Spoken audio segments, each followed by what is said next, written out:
Hello, everyone, and welcome to a new episode of Doctor Who Panel to Panel. This is Jeremy Bent, your host, welcoming you to episode 168 of Panel to Panel. I apologize if I sound a little bit under the weather or a little bit off, because I am under the weather. I have a cold, so my head's a little stuffy, my nose is a little plugged up. So if I don't sound my normal self, that would be why, but I hope you enjoy this episode and bear along with me as I present it to you. Here's what we have going on in this episode. Here's the rundown. We're going to start out like we always do by checking out Doctor Who comic news and seeing what is new and interesting in the world of Doctor Who comics. And then we're going to do a couple reviews. We're going to do recent reviews. We're going to open the Pandorica on both Liberation of the Daleks Part 12. This is the most recent part of that story arc from Doctor Who Magazine, issue number 595. And then we're also going to take a look at the most recent comic from Titan Comics, and we have Doctor Who, which is Doomsday number 2. This is the second half of that story, their contribution to the big multimedia story event that the BBC is putting out. So we're going to take a look at that. And then in our feature section, our feature interview section, I had the extreme pleasure of once again chatting with somebody who is a huge Doctor Who fan, somebody who was supposed to have a Doctor Who graphic novel come out or a comic come out a year ago, but it got pushed back due to timing ideas.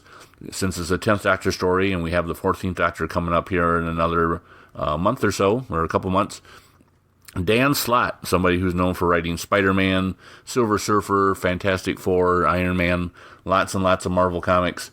He is joining me on this episode to talk about his work on this Doctor Who story, his love of Doctor Who, his love of this story that he wanted to tell. And I got an advanced copy. I got a PDF copy from Titan Comics, and I can tell you this story is great. It's amazing. I really enjoyed it. I loved it.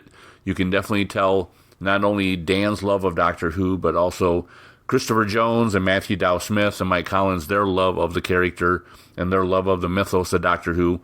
You don't want to miss out on this hardcover graphic novel. So make sure you order your copy from Amazon or wherever you get your comics. Don't miss out on this. It comes out in October. And Dan took time out of his very busy schedule. He is constantly doing stuff to chat with me about this story. So I hope you enjoy this episode of Doctor Who Panel to Panel. As I always say when I begin one of these episodes, I thank you very much for downloading this episode and taking time to listen to it. I hope you enjoy what you hear. I want to tell you that there's other ways of listening to this podcast. If you've missed previous episodes, you can find the most recent past episodes on your favorite podcast feed, whether it be iTunes or whatever. But you can also find older episodes right from episode 2. If you go to archive.org and do a search for Jeremy Bement or Doctor Who Panel to Panel, you can find all the previous episodes as easy to download MP3 files that you can put on your computer, copy onto your phone, your listening device, and listen to them whenever you want. Lots of really good content on there. Pay no attention to me and my reviews and stuff, but there's lots of interviews from Doctor Who comic creators from the past, from the present, that are, I think they're timeless interviews, ones that you can always listen to and learn more about that particular person. So please do me a favor and download those from archive.org. If you could also do me a favor and check out my Patreon page, which is at patreon.com/Doctor Who Panel to Panel, all one word. I have some incentives there for people to get if you support the podcast. You know, you can donate as little as $1. Sorry, this is where I'm sounding like a public television station. Please contribute to help me keep the lights on and keep me coming up with new fun episodes to present to you. For $1 a month, you can help support me and help pay for the costs that are incurred. For a couple dollars or more, you can get access to episodes that are just the interviews. Whenever I do an episode that has a special interview, such as this one with Dan Slott, you can get it on the Patreon if you contribute $5 or more a month, if I remember right. Some people just like listening to interviews and don't want to listen to me droll on and on about stuff. So please do me a favor and check out patreon.com/Doctor Who Panel to Panel and help me pay my bills. One other thing I want to mention real quick before we head on into this episode is DoctorWhoComics.com. That is my website for all things Doctor Who comic related. Whenever there's Doctor Who comic news that I find out about, I try to post it on there. And it's not just Doctor Who comic news. It might be animated releases coming out on Blu-ray or DVD. It may be Magic the Gathering Doctor Who cards that they release some art from, or people have teased some cards. Whatever you find on there, there's lots of Doctor Who comic and Doctor Who art related stuff. So please do me a favor and check out DoctorWhoComics.com. And now with that out of the way, let's jump into this episode. In Doctor Who comic news and Doctor Who comic related news for this episode of Doctor Who Panel to Panel, there's not too much in way of like news, so we're just going to look at the calendar and let me fill you in on what has come out and what will be coming out. Let's start off with the month of September. We're going to look back a couple weeks to Thursday, September 14th. That is when Doctor Who Magazine issue number 595 came out digitally and over in the UK. I hope you grabbed that issue. It was a really good issue with Jason Quinn as the new editor of the magazine. And then we're going to kind of jump ahead to October, because that's kind of it for the month of September. We're going to take a look at Tuesday, October 3rd. That is when Wizards of the Coast is going to debut their Doctor Who Magic the Gathering set. I'm not exactly sure what that entails as far as debuting. I'm guessing that might be when they release like the Commander decks, just to kind of whet people's appetites for the Doctor Who set coming out. So we will definitely be checking that out and telling you more about that closer to that time. And then jumping ahead a week, the week of Thursday, October 12th is going to be big, because on Thursday, October 12th, Doctor Who Magazine issue number 596 will be released digitally and also in the UK. And then the following day, on Friday the 13th, kind of ominous there, but that is when the official launch of the Doctor Who Magic the Gathering cards comes out. That will definitely be when you can get Commander decks, when you can get all the booster packs. And good luck, everybody, trying to complete a set of the cards. I know a lot of people that are fans of Doctor Who art will probably not buy the Magic cards to actually play the game, but just to collect the artwork. So, and I know that's easier said than done. Some of those cards are really hard to come by. So I think I'm going to buy some just for the sake of having some in my collection, but I'm not going to go whole hog on it. But it should be a fun time, definitely some amazing artwork. So make sure you check that out on Friday the 13th. Jumping ahead a couple weeks then after that, we will take a look at Tuesday, October 24th. That is when the Dan Slott hardcover Once Upon a Time Lord comes out, gets its official release. I'm believing most comic shops will have it on Wednesday the 25th. So make sure you check that out. And one last thing I wanted to bring up, jumping ahead to Doctor Who's anniversary on Thursday, November 23rd. Over in the UK, that is when the Rose oversized coffee table hardcover Target novelization with artwork by Robert Hack will be coming out.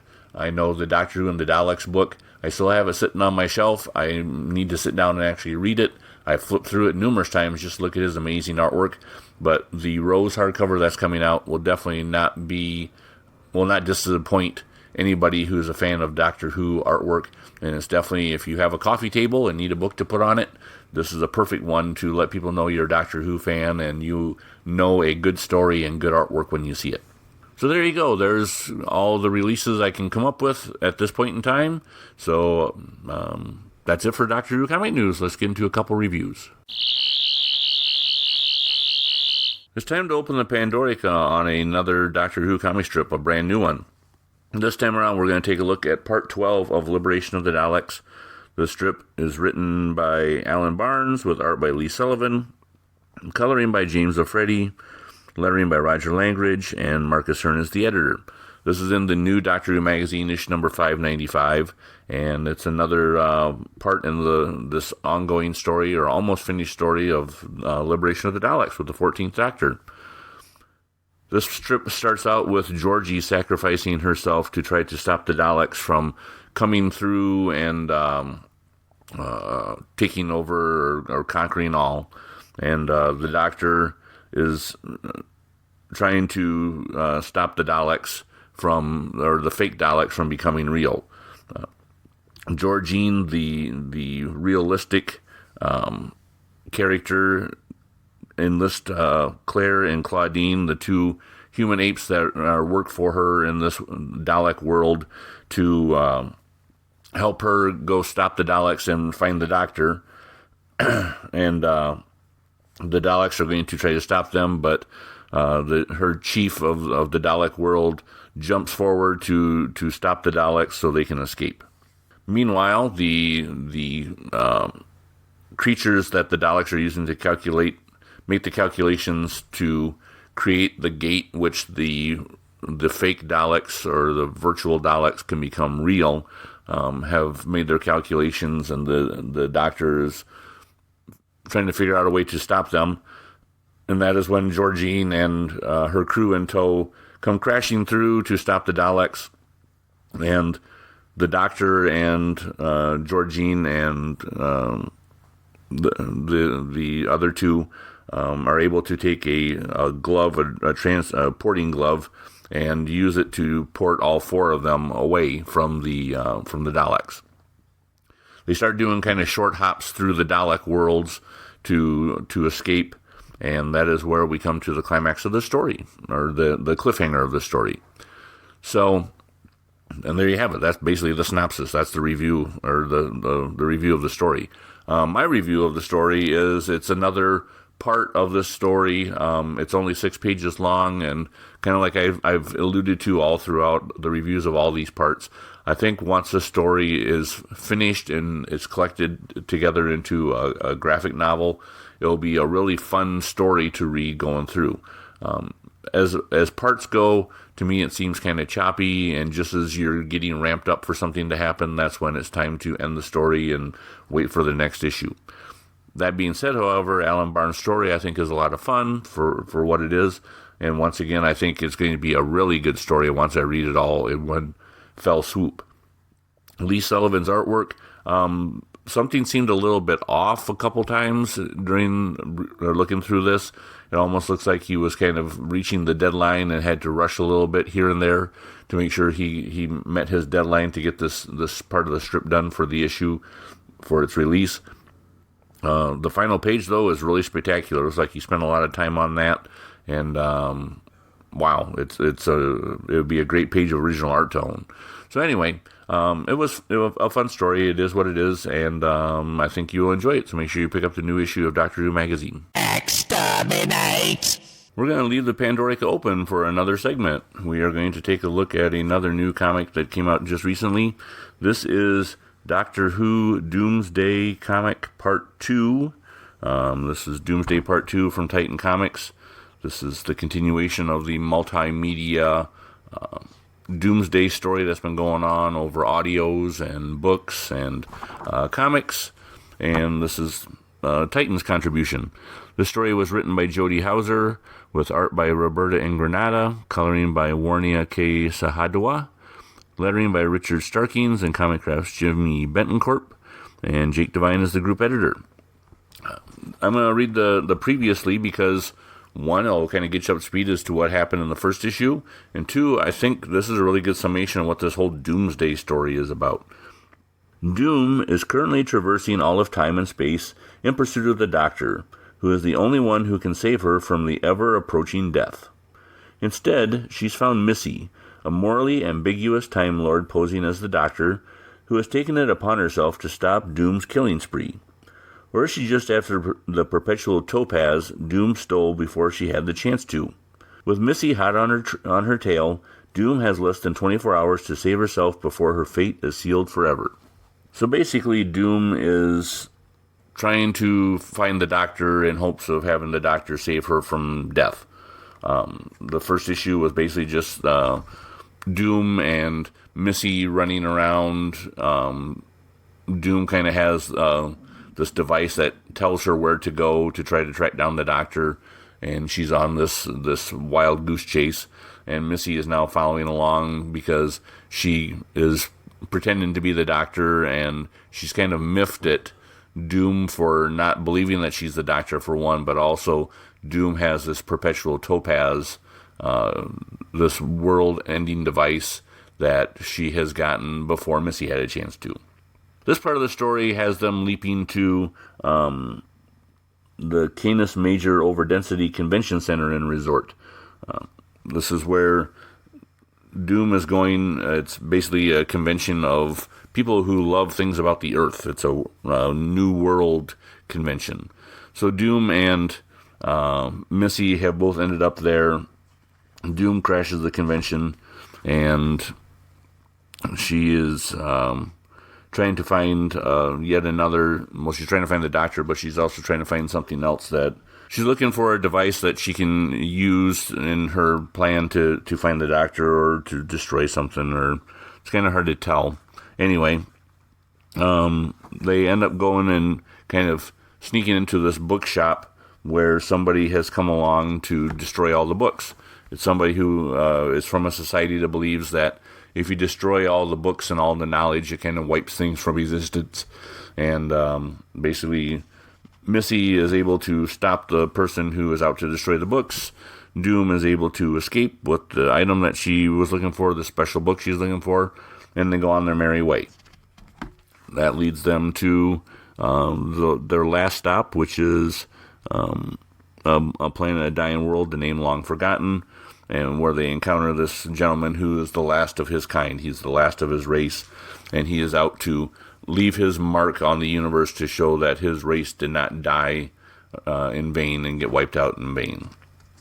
So and that's kind of where this story ends, is with the Missy and Doom sitting there with this gentleman, basically just kind of talking about what he's going to do and how Missy's going to stop him and how she needs to prove that she's the doctor by stopping him without actually killing him. And that leads into kind of a fun page or so of Missy coming up with different ideas and going, oh, that's not going to work, too much blood. No, that involves killing him, blah, blah, that kind of thing. Meanwhile, by the time it's all said and done, Doom is able to escape. Missy still hasn't proven that she's the doctor.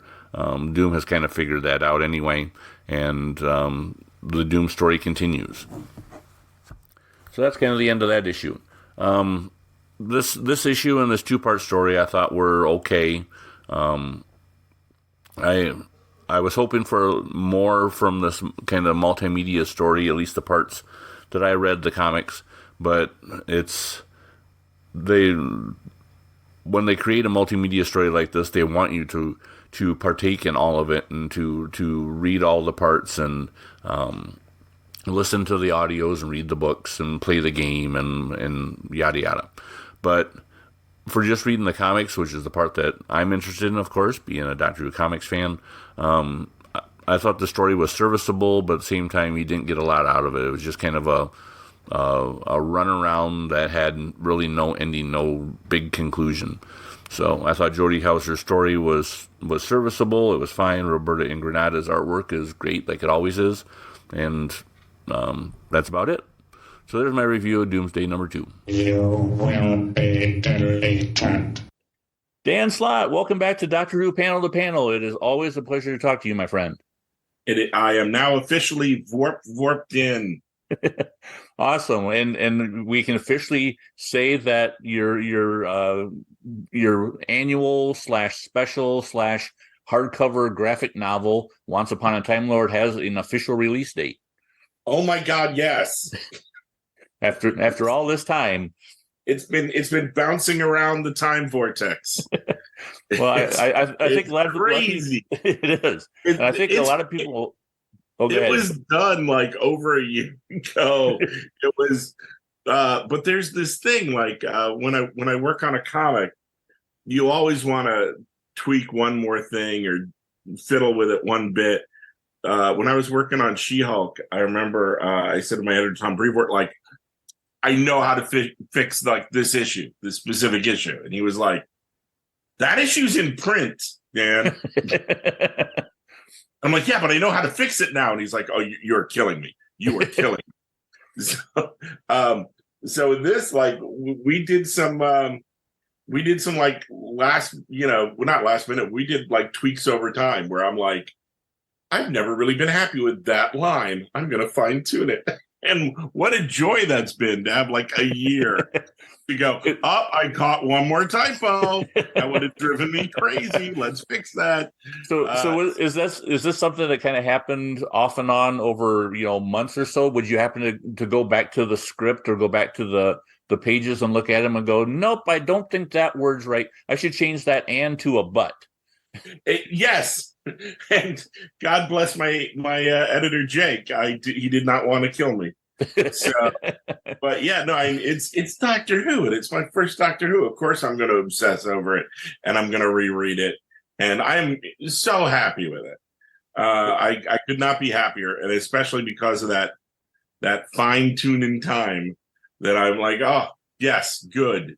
Now, because the main reason it got pushed back was, all the announcements came out.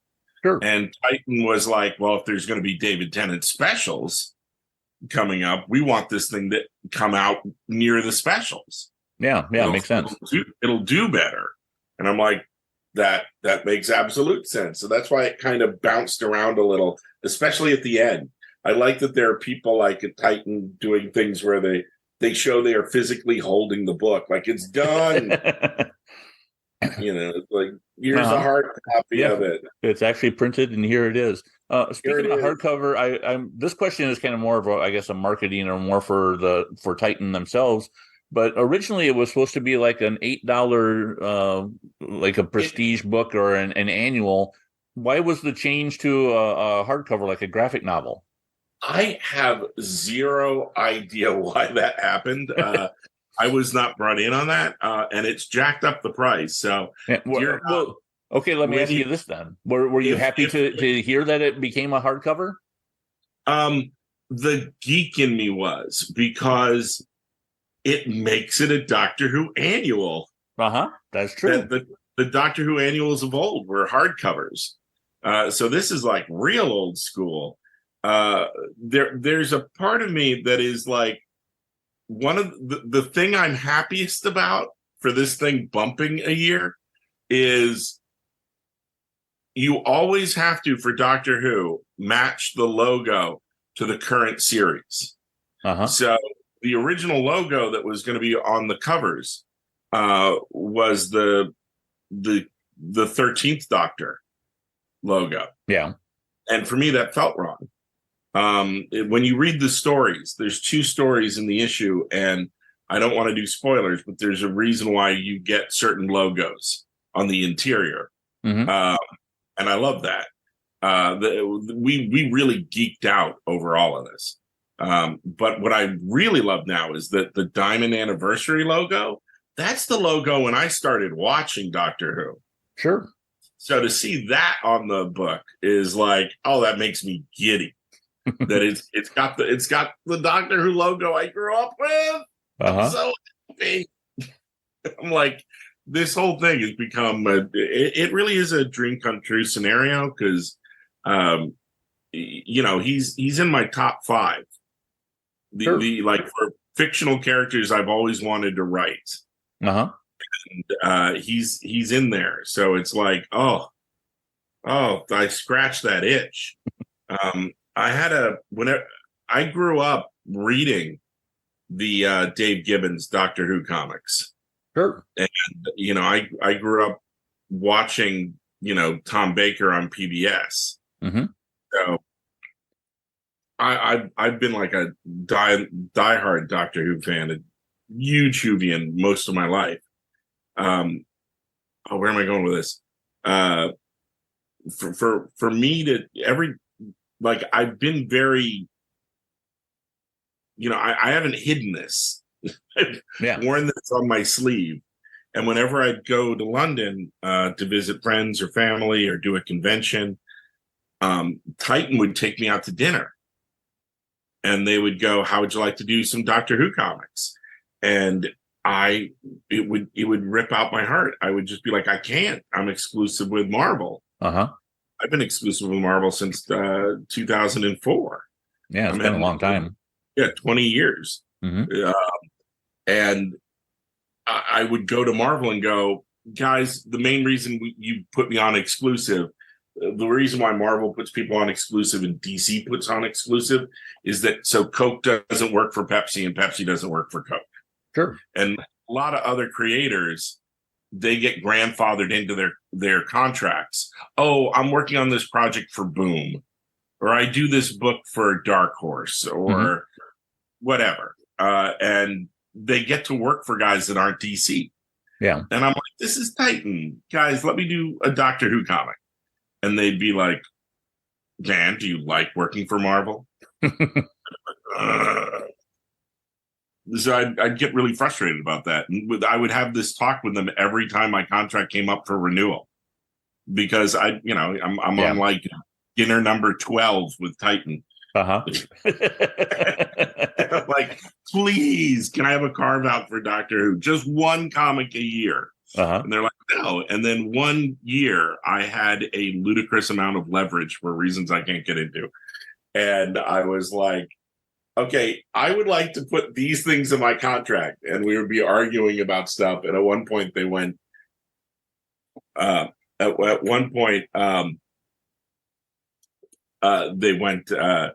I'm sorry, the phone call popped up. You edit that out. Sure.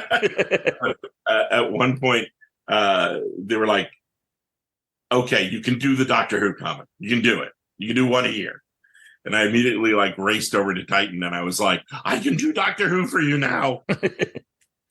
And they said I can do one a year, but they didn't say how big. So I'd like to do a triple size story. At Marvel, they let me get my yayas out by doing Silver Surfer with Mike Allred and Laura Allred. Sure. And it was a thinly veiled.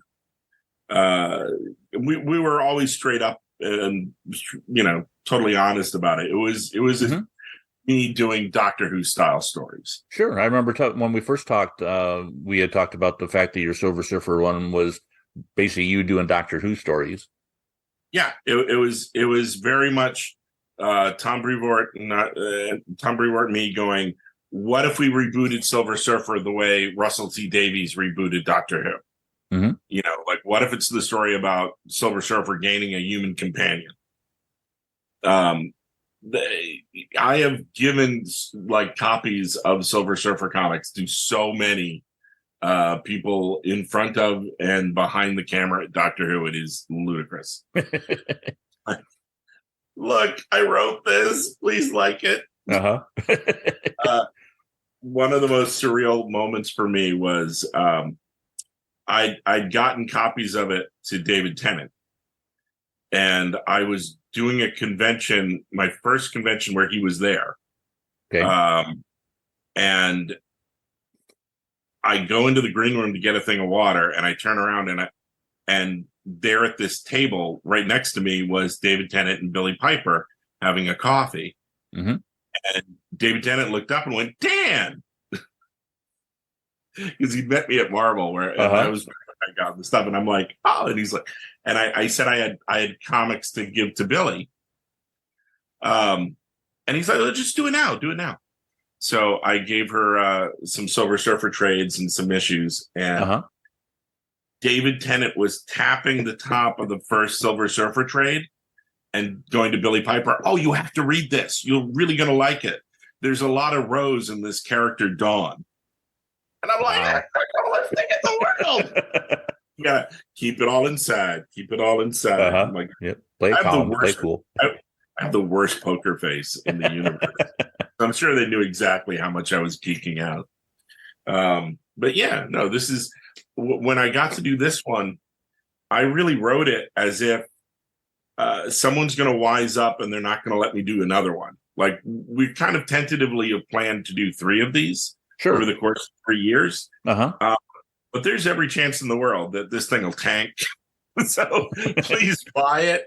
Please buy multiple copies of the ridiculously priced hardcovers because I want to do a second one. But if I don't, this one I did kind of everything in the kitchen sinks in it. So I really got like all my yayas out. I really got like, I'm just going to write the most Doctor Who-ish Who story of all time. I called in a favor I got my buddy, who's also a huge Whovian, Adam Hughes, to do his first ever Doctor Who cover. Mm-hmm. And that's the direct market cover. Yep.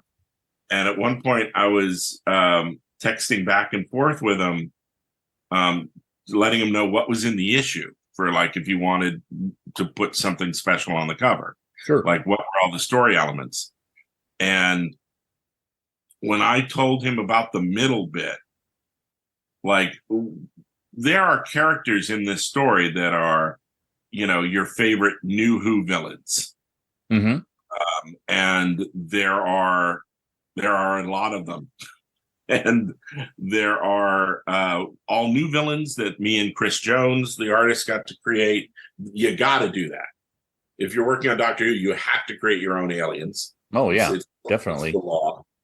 And there are two different sets of classic Doctor Who villains in here.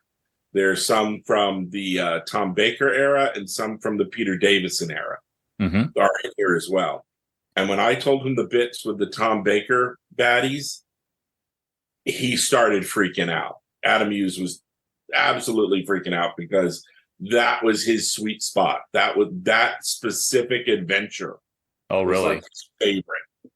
So you know the one I'm talking about. You read the PDF. Yep. Yeah. I read the PDF. I know which one you're talking about, and I could understand that. Yeah, and it was like, oh, you're using those aliens? I'm like, yeah, I am. I hit every kind of thing I could possibly want to do with Doctor Who in this issue. That said, like, if we get to in the course of this special, you're going to get time travel. You are going to get space travel. You are going to get classic monsters and new monsters and all new monsters. You're going to get different kinds of companions, and you'll see when you read it. It's like you said, I can attest to the fact that just like you said, you threw everything and the kitchen sink in on this one. It has everything that people could want from new series, from classic series, and in between. There's 2 pages in this story, and it breaks my heart that some of them have already leaked. Like, don't look at anything online. Just buy the comic on the day. There's 2 pages that are complete and utter fan service. Mm-hmm. They just tick every box I haven't ticked in the main story, and I love these 2 pages to death. They really don't progress the plot. They kind of do, but they don't. Yeah. And it was just me going, wee. Well, at the same time, I know which 2 pages you're talking about. And was it, I can understand how it would be that way for you. Was it also for the artist of that page or those 2 pages as well to say, here's the fun I want to have. I want you to have just as much fun as I am. Chris Jones nailed those 2 pages. Everything in it is so, if you're a Doctor Who fan, it is so accurate. He nailed everything about those pages. Definitely. Especially the backgrounds are just chef's kiss. It's like you really know how much we love Doctor Who when you read these 2 pages. And also, there's tips of the hat in those 2 pages, not just to all kinds of different things, but also to Big Finish and to Doctor Who comics. Yep. Like, it's all fair game. I went in hard. hard and deep. There's a lot of deep. Even as I was reading those 2 pages, it's like, oh wow, he went to this reference and he went to this audio, or it was just there's something for everybody in this special. They're deep cuts, but that said, we really do the job that you're supposed to in a Doctor Who episode, where we hold your hand, and if you've never read a Doctor Who story before or watched an episode, you can be a first-time Doctor Who fan. and read this. If you're coming at this because you're a fan of me and Mike's Surfer run, and you heard, oh, this Doctor Who thing is similar, this is also a bit of a primer. So you can jump into this cold. But if you are a Doctor Who fan, you got some Easter eggs waiting for you and some deep cuts. Oh, most definitely. I want to talk to you about the story without spoiling anything. What I do like about the story is the structure that you did telling the story. You start off kind of telling a story which leads into another story and kind of takes us on a journey that has a resolution for both of these two stories that you start by the time you get to the end of it. Wibbly wobbly. Very much. How did you come up with that idea? Were you trying to do something wibbly wobbly and do something a little bit out of the ordinary? In my mind, the wibbly wobbly stuff is Moffat.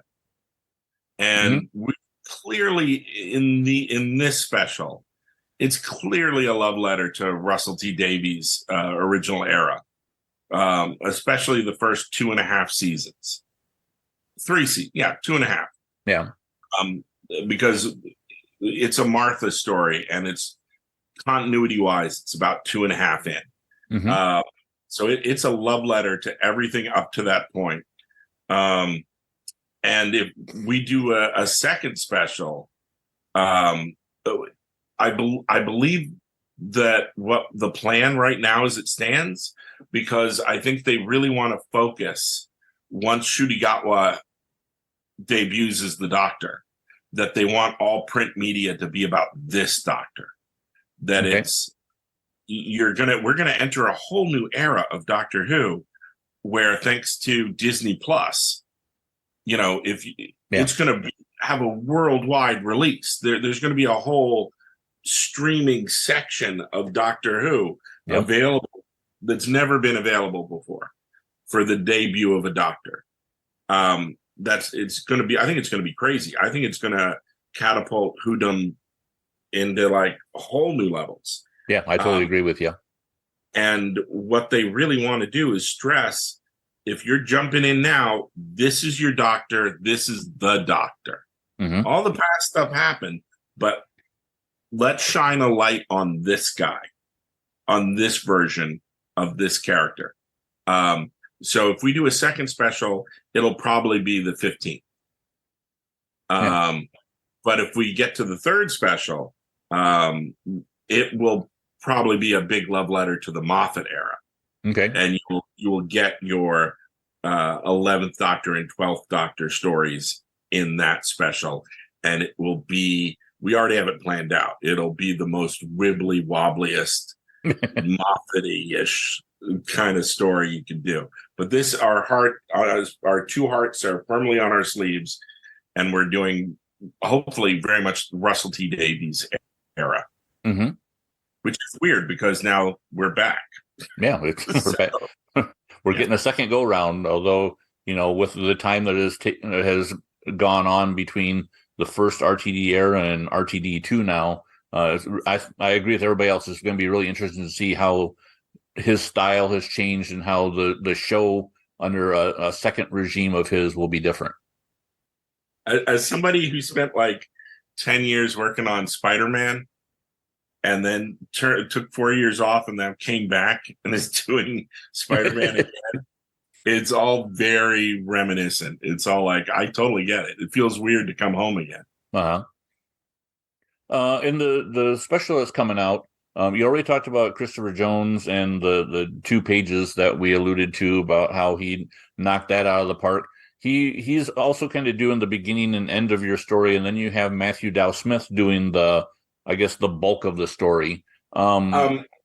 It's very much, and I think we've teased it. I don't think we're spoiling it because it's the premise of the episode.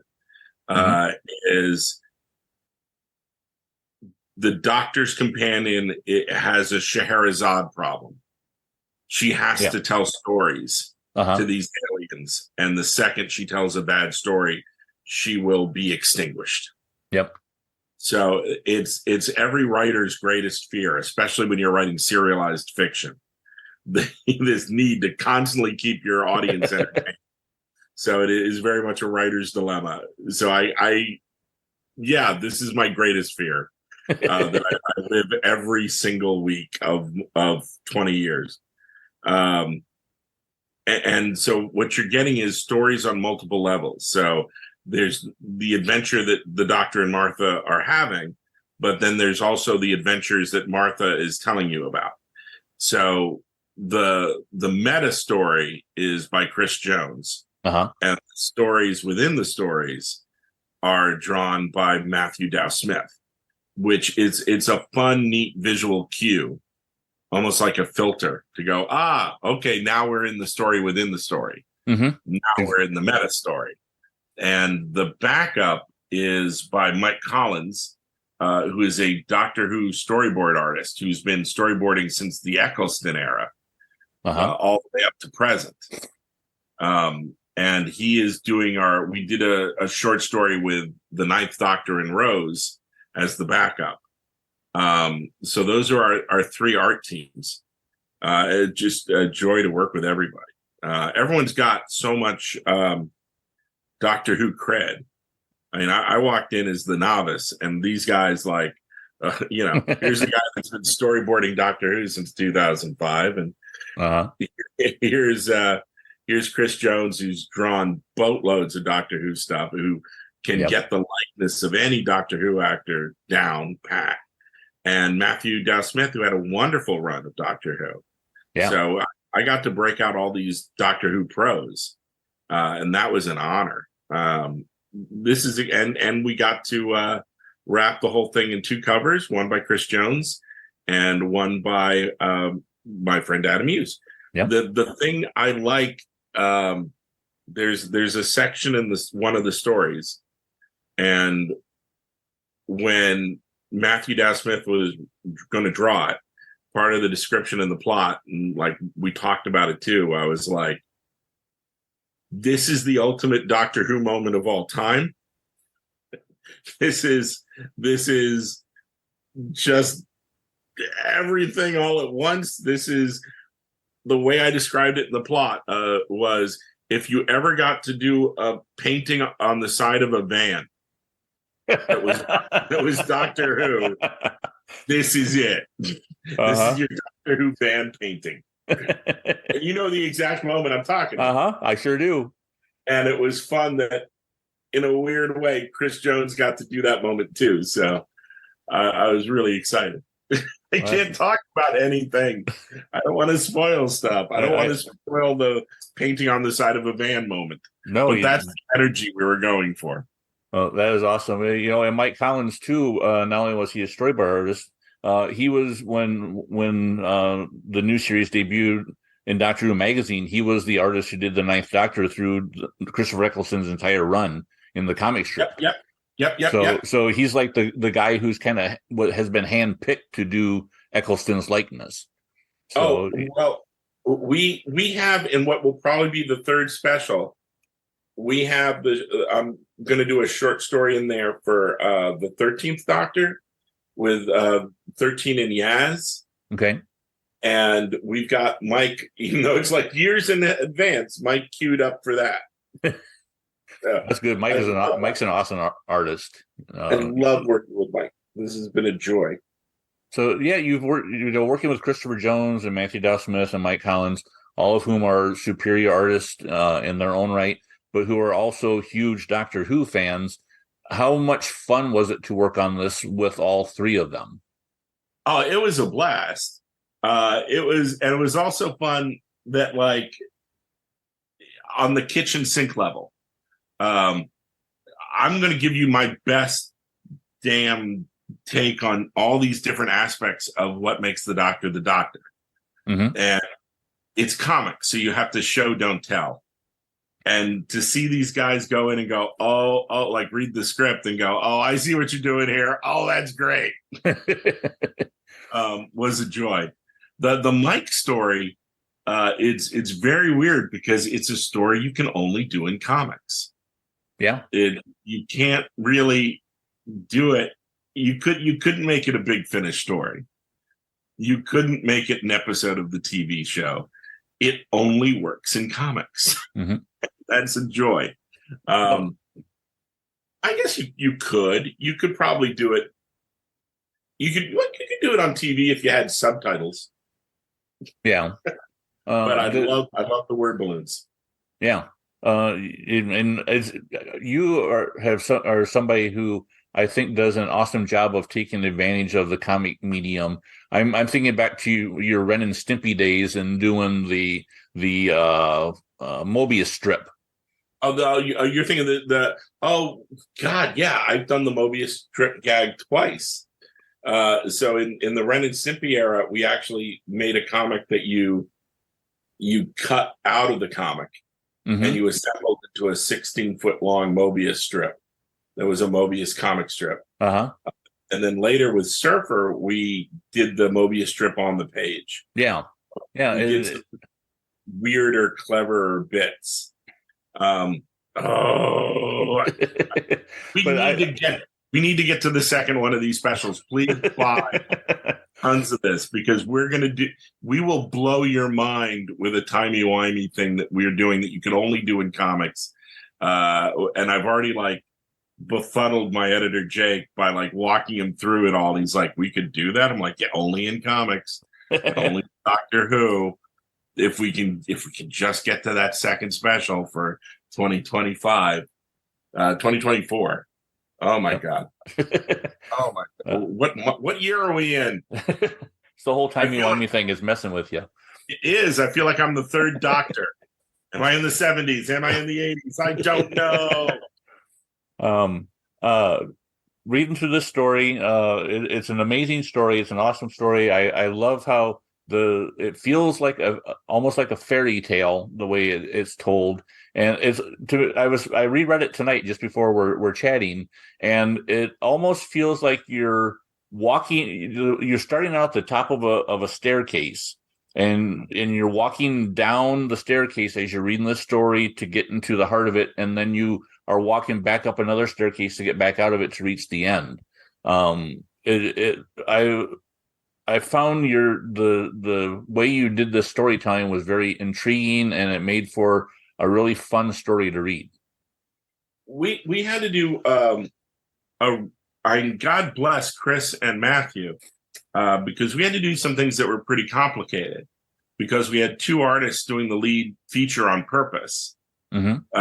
So you would have, every now and then there would be pages where they'd be swapping panels. So you'd get both art styles on one page. Yeah. And that took some coordinating. And then you try to do it in a clever way for Titan so that the volume of work each guy is doing equals a page. Uh-huh. When it comes time to pay them. So okay, you're drawing one page of comics, but we're going to cut it up into thirds. And so 1/3 of it's going to be here and 2/3 will be over here. And this is how many pages you're going to draw in thirds. This is how many pages you're going to draw in quarters. And this is how many pages you're going to draw in halves. And it all works out for your page rate, and everything will be great. And good luck when it's time to write the vouchers. But no, I gotta work that, but that's also part of the fun. So, but it sounds complicated when I'm saying it, but our goal is, it doesn't matter if it's complicated for us, as long as if on the page it reads clearly and cleanly for you. Yeah. So yeah, you don't need to know how the sausage is made. You just need to enjoy the sausage. Yeah, exactly. Yeah. It's an amazing story. The backup story that Mike Collins did. The only thing I want to ask and kind of tease at the same time is the villain or baddie that you have in there is a classic one. I will say that, and I want to know, how big of a fan were you of this from that era back in the day? Huge, because it was one I was totally not expecting to see in a comic book. The villains we used, the baddies, in the backup are from the Peter Davison era. Mm-hmm.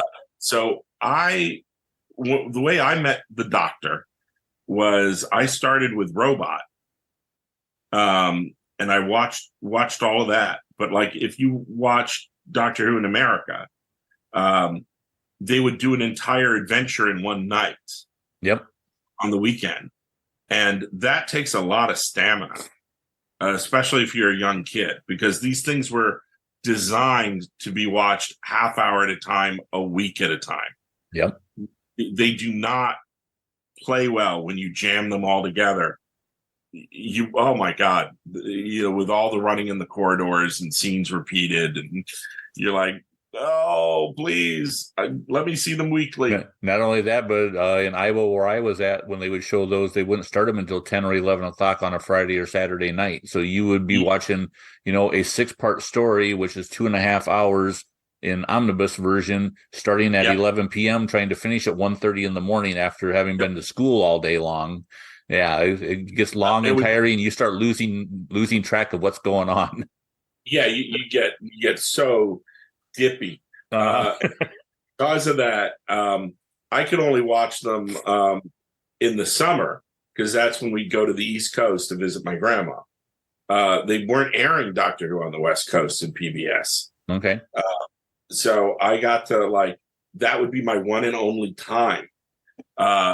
And because of that, I'd fall asleep, and I'd never find out how the arc in space ended. Yeah. You're an American. You're not going to see this again. There are all these episodes that I saw halves of, or the first two of, and there were ones where, like, I don't mean to be mean, but like the one there, if you had a really gripping storyline, you could keep me. So I watched all of Robot. I watched all of Genesis of the Daleks, all of Talons of Wen Chiang. But there are ones where Face of Evil. I watched all of that. But there are all these episodes. For the longest time, I was missing halves of them. Yeah. And then my family moved to England right around the time of Vengeance on Barrows. No, not Vengeance on Barrows. Leisure Hive. Sure. So I started with Leisure Hive, where I could watch it as a teenager. I could watch it like once a week on TV, and it was perfect. And I was like, I'm all in. And then I got caught up by every weekend going to Forbidden Planet in London and buying all the Target novelizations. Oh, sure. And I started with An Unearthly Child, and I got all the way caught up to the Key to Time series. And then I was good to go. I understood the continuity. I understood all the pieces that I was missing. So I really got to watch the Tom Baker era from Leisure Hive to the end. Till Legopolis. And it was only with Peter Davison, it was the first time I got to watch a Doctor from start to finish. Okay. So in a weird way, he kind of became my Doctor. Because I got to see all of his stuff. Yep. So without having to jump around. Yep. So I totally knew I was going to use a Peter Davison era villain. Okay. For stuff. Oh. there are big hits that I haven't hit yet in this. Like I haven't used the Weeping Angels. I haven't used the Master. There's all kinds of guys I haven't used. So there's still plenty of fruit to pick from the tree. Plenty of toys in the toy box for you to play with. Yeah. So please buy boatloads of this. Well, the sales have to merit me Titan hiring me again. Well, I totally enjoyed the story. I've read it twice now, and I've enjoyed it just as much the second time as the first. I get one final question for you. Okay. In the book, there's like a 1-page interview with you where you kind of talk about how you fell in love with Doctor Who, and I didn't even think about it the first time around, but the second time, I like those of us who are geeks here in the United States definitely know you from your work on Spider-Man and Fantastic Four and Iron Man and She-Hulk and stuff. But I was wondering if Titan put that interview in, one, again, it gets us to get to know you a little bit better, but also did they put that in for, like, over in England? Yes, everybody knows who Spider-Man is, and they get American comics over there. But for those people who are going to be buying this as a new, as maybe a Doctor Who fan who goes, oh, look, the new series is starting up. Here's a Doctor Who hardcover. Maybe they mistake it for the annual that they normally get, which actually just came out over there. Is this kind of trying to give you street cred with the Brits as to why you should be somebody who should be writing a Doctor Who story? I'm very grateful that there have been wonderful Americans like Jody Houser who have already, like, blazed the path forward and go, it's okay if the person's an American. It's okay. Fine. Don't worry, we're not writing the television show. You're safe. You're perfectly fine. Like I said, the story, and without spoiling anything, it's a wonderful story. I could tell by reading this that it's something that you definitely had a fun time doing. I think it felt like a story that I think when you and I first talked, and you were talking about your work on Silver Surfer and how this was kind of your love letter to Doctor Who. And I think I asked you at that point in time if you had any Doctor Who stories to tell, and you seem to allude to the fact that all your Doctor Who stories were basically all these Silver Surfer stories. So to me, this feels like you definitely said, oh, now I actually get to have the fun and enjoyment of telling a Doctor Who story that is an official Doctor Who story. And that enjoyment comes through in your storytelling. 10,000%. Like, it's one thing to write the Surfer and Dawn and to go, oh, it's the Doctor and a companion, but it's not. It's not the Doctor and a companion, and the surfboard is not the TARDIS. Yeah, and you have to be true to Silver Surfer lore and to the character, so that the love of Doctor Who and that feel of it is there.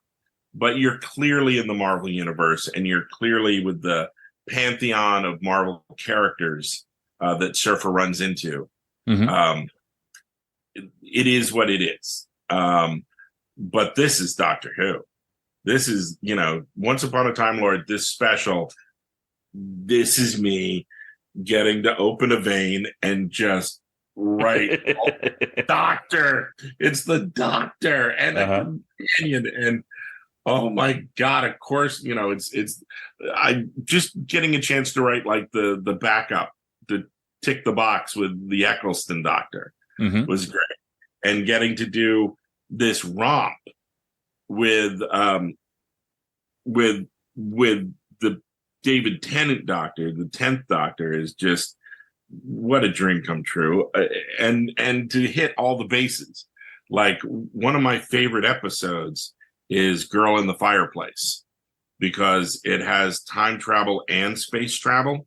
And it has interesting monsters and a good story that you can give that to someone who's never seen Doctor Who before, and having watched that one episode, they get it.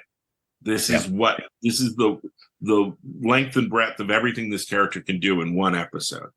And by doing the stories within the stories, the first story is very much a space story, and the second story is very much a time story, and the third is something different. So it's all very fun. Yeah, I love that we got to do this to promote it. It felt so weird dancing around the raindrops, avoiding spoilers. October 24th. Give this a shot, even if you've never watched or read Doctor Who before. What you're going to get is a book about this beloved character, where everybody working on this book, everybody, man and woman and child, is just, we love this character so much. Basically, we all got paid to write and draw our fanfic. So I hope you like. Yeah, I totally enjoyed it, and I can guarantee anybody who's a Doctor Who fan or a comic book fan is going to enjoy this story as well. And Dan, I want to thank you so very much for taking time out of your schedule to chat with me, and I look forward to not only getting my hands on a physical copy of this book, but also seeing how well this sells, so that way we get another story from you again next year. That would be a great treat. Thank you, Doctor Who Panel to Panel. Everyone listen to the podcast nonstop. Play it on a loop. Thank you, Dan. Much appreciated. Thank you, Jeremy. Many, many thanks to my friend Dan Slott for joining me on this episode of Doctor Who Panel to Panel.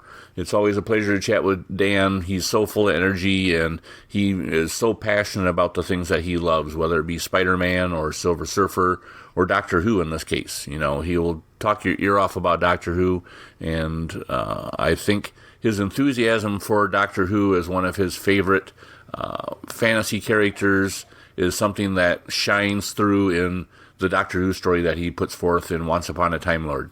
So, like I said early on, make sure you check this out. Make sure you buy this graphic novel when it comes out. I got mine pre-ordered, not only from Amazon, but I also got the Adam Hughes cover ordered from my comic shop. So I'm getting a couple copies just to put on my bookshelf, and I know whenever I grab that, I can look through and just see how much Dan and the art crew enjoyed doing this story, and I think you will enjoy it just as much, if not more, than I do. So, before I round out this episode, I want to talk about a couple things real quick. One, I want to talk about the new episode of Doctor Who Magazine. This is the first issue that is edited by the new editor-in-chief, Jason Quinn. I think you can definitely tell it's still the same Doctor Who magazine, but he has already, I think, put his stamp on this property, or on the magazine itself. Seeing an interview, a multi-page interview with Dan Slott, who is somebody who is doing a Doctor Who comic for Titan Comics, to me was something special. How often do you see an interview with an American Doctor Who writer in Doctor Who magazine? Hardly ever. Not only that, but the multi-page article about the Magic the Gathering Doctor Who expansion that is coming out. It's right around the corner, folks. That was something I would never expected to see in Doctor Who magazine. So those two features alone, I think, showed me that Jason is willing to go a little bit outside the normal Doctor Who magazine range. One other thing I noticed, it might have been just me, but one of the things I tend to kind of overlook when I read Doctor Who magazine is all the different product reviews, or the reviews they do at the end, whether it be Big Finish audios or novels or what have you.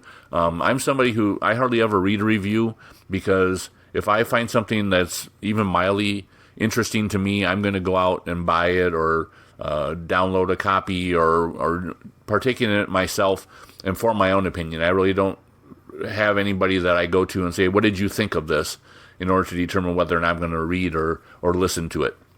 And to me, it almost feels like for a while, Doctor Who magazine has been, there's been a lot of reviews and stuff in the back of the magazine. It's almost like the final quarter or third of the magazine I don't even touch, because it's all reviews. Well, in this issue, as I was going through, it almost felt like there's just as many reviews, but they take up less space. They're shorter.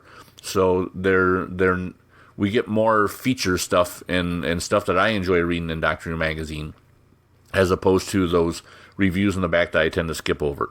So if I'm not sure if that's exactly the case, at least that's how it felt to me. But I think with this first issue from Jason Quinn and company, I think that we're in for a treat in his run as editor of Doctor Who magazine, and I hope you are along for the ride like I am. And finally, this might be a little kind of off topic, but trust me, I'll bring it back around. I am not only a fan of Doctor Who, but I'm a fan of other science fiction and stuff. I'm a fan of Star Trek. I'm a fan of Star Wars. I'm a fan of the X-Files. And here in Minnesota this past weekend, as I record this, there was a big 30th anniversary convention for the X-Files called FileFest. And since it was 15 minutes away from my house, of course I wanted to go, so I went and enjoyed myself immensely. It was a very well-run, kind of small fan-run convention.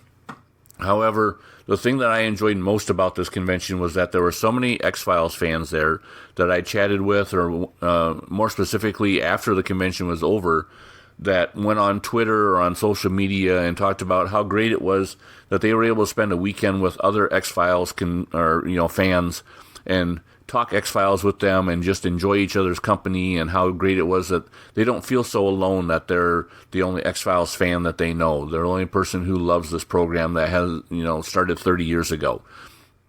And as I was talking to these people and reading their comments and stuff, I had to smile and kind of laugh to myself about how those of us who are fans of other genres, and more specifically Doctor Who, know exactly what these people are talking about as far as feeling like they're kind of exiled and they're alone in their love for this specific program. Lucky for us as Doctor Who fans, not only has Doctor Who been around twice as long as the X-Files, but there is a huge fandom for Doctor Who. And we have multiple conventions per year, whereas X-Files, this was the first X-Files convention in quite some time, in multiple years. And so they don't have that luxury that us Doctor Who fans have of having Gallifrey 1 and Chicago TARDIS and Long Island Who to go to every year.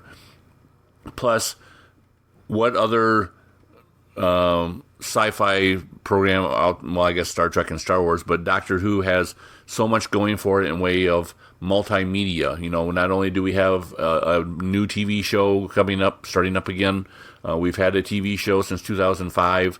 We have books, we have audios, we have comics. X-Files people aren't quite so lucky. So I just wanted to say thank you all for listening and downloading this podcast.